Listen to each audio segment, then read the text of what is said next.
তো এখন তোমাদের দেখাচ্ছি গ্রেট পাঞ্জাব হোটেল, যেখানে শাহরুখ খান থাকতো। তোমাদের দেখাচ্ছি তাকে। আর এটা হচ্ছে শাহরুখ খানের প্রথম মুম্বাইয়ের বাড়ি, যেখানে তুমি থাকতো ফ্যামিলিকে নিয়ে। আর এটা হচ্ছে মান্নাত, যেখানে এখন শাহরুখ খান থাকে। আর এইখান দিয়ে হচ্ছে শাহরুখ খান ফ্যানেদের সঙ্গে দেখা করে।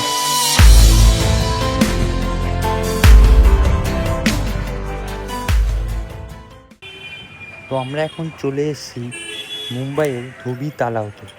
তো এইখানে কিন্তু শাহরুখ খান যে প্রথম যখন মুম্বাইতে এসেছিল, এই একটা হোটেলে ছিল, সেই হোটেলের সামনেই দাঁড়িয়ে আছি। আর এই হোটেলটার নাম হচ্ছে গ্রেট পাঞ্জাব হোটেল। শাহরুখ খানের মুম্বাইয়ের শুরুর দিনের সঙ্গে এই জায়গার বহুবার নাম উঠে এসেছে। তিনি নাকি এই হোটেলে রুম নম্বর 205-এ ছিলেন। তখনকার সময় এই হোটেলে ভাড়া ছিল 20 টাকা। তো কখনো কখনো আবার স্টেশনেও শুতে হয়েছে, কখনো কখনো রাস্তাতেও শুয়েছে। অনেক ইন্টারভিউতে শাহরুখ খান নিজেও বলেছে স্ট্রাগেল দিনে অনেক কষ্ট করেছিল। আর তোমাদের দেখো, জুম করে দেখাচ্ছি, গ্রেট পাঞ্জাব হোটেল লেখা আছে। দিল্লি থেকে মুম্বাইতে যখন শাহরুখ খান আসেন, তখন তিনি আজকের কিং খান নন। তিনি ছিলেন একজন নতুন অভিনেতা, যার সামনে ভবিষ্যৎটা তখন অন্ধকার। মুম্বাই শহর কাউকে সহজে জায়গা দেয় না। এখানে প্রতিদিন হাজার হাজার মানুষ আসে, স্বপ্ন নিয়ে মুম্বাই শহরে আসে। কেউ অ্যাক্টর হতে, কেউ সিঙ্গার হতে, কেউ ডিরেক্টর হতে। কিন্তু খুব কমই মানুষ সেই স্বপ্নকে সত্যি করতে পারে। শাহরুখ খান ছিলেন সেই কয়েকজনের একজন। আজ যে মানুষটার বাড়ির সামনে দাঁড়িয়ে মানুষ ছবি তোলে, যার একবার ব্যালকনিতে দেখা পাওয়া মানেই খবর, সেই মানুষটাই একসময় মুম্বাইতে থাকার জায়গা নিয়ে স্ট্রাগল করেছিলেন। আজ তার নাম শুনলেই মনে পড়ে সুপারস্টার কিং খান মান্নাত। কিন্তু সেই গল্পের প্রথম পাতাগুলো ছিল অনেক বেশি সাধারণ। তখন শাহরুখ খানের কাছে সবচেয়ে বড় জিনিস টাকা ছিল না, ছিল কাজ পাওয়ার ইচ্ছা। টেলিভিশনে ফৌজি, সার্কাসের মতো কাজ করে তাকে পরিচিত দিয়েছিল। কিন্তু বলিউড, সেটা ছিল সম্পূর্ণ একটা যুদ্ধ। আর সেই যুদ্ধের প্রথম বড় সুযোগ আসে 1992 সালে। মুক্তি পায় দিওয়ানা। আর তারপর শাহরুখ খানের জীবন আর আগের জায়গায় থাকেনি।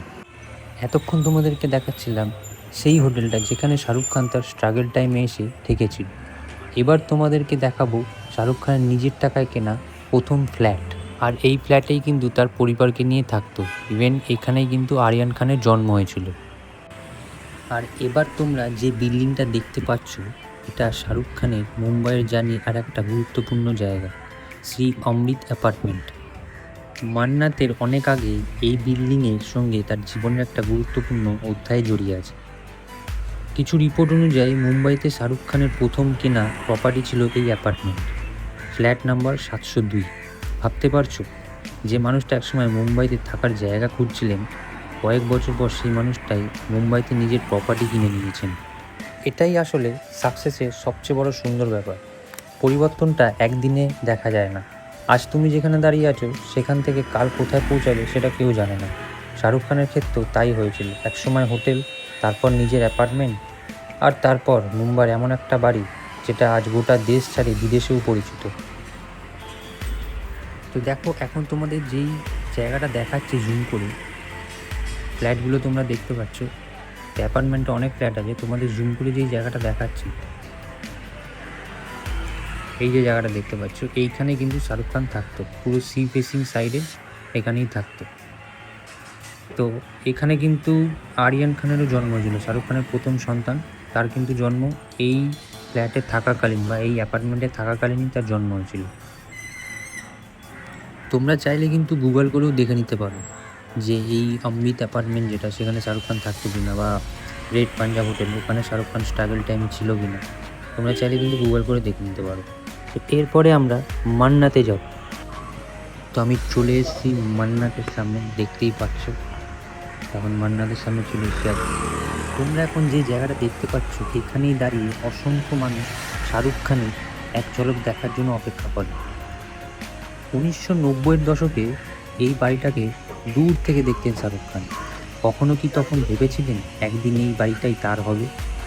হয়তো ভেবেছিলেন, কারণ শাহরুখ খানের একটা জিনিস বরাবরই আলাদা ছিল, তিনি নিজের স্বপ্নকে ছোট করে দেখতেন না।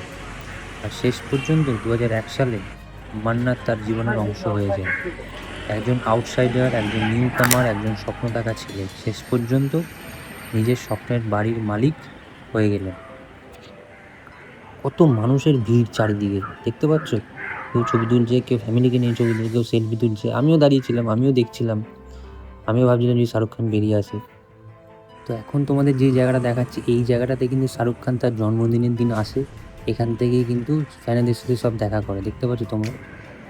একসময় মুম্বাইতে মাত্র 20 টাকার ঘর ভাড়ায় থাকতেন শাহরুখ খান, আর আজ তার স্বপ্নের বাড়ি মান্নাত মূল্য প্রায় 300 কোটি টাকা। তো এরপরে দেখো আমি সাইডে চলে এসেছি, বাড়ির যে সাইডটা হয় সেদিকে চলে এসেছি, সেখানে অনেকগুলো গাড়িও দাঁড়িয়ে আছে। তো সাইড থেকে তোমাদেরকে দেখাচ্ছি, দেখতে পাচ্ছ শাহরুখ খানের এটা হচ্ছে বাড়ি। অনেকগুলো গাড়িও দেখতে পাচ্ছি, এগুলো হচ্ছে সিকিউরিটির গাড়ি। তো যতটা পেরেছিলাম আমরা গেছিলাম, তো সেখান থেকে তোমাদেরকে দেখাচ্ছি, দেখতেই পাচ্ছ। দেখো অনেক কাছ থেকে তোমাদেরকে দেখাচ্ছি, দেখতে পাচ্ছ পুরো বাউন্ডারি দিয়ে ঘেরা। এই হচ্ছে শাহরুখ খানের বাড়ি মান্নাত। স্বপ্ন সত্যি হওয়ার আগে স্বপ্নটাকে বিশ্বাস করতে হয়, আর হয়তো এটাই শাহরুখ খানের গল্পের সবচেয়ে বড় শিক্ষা।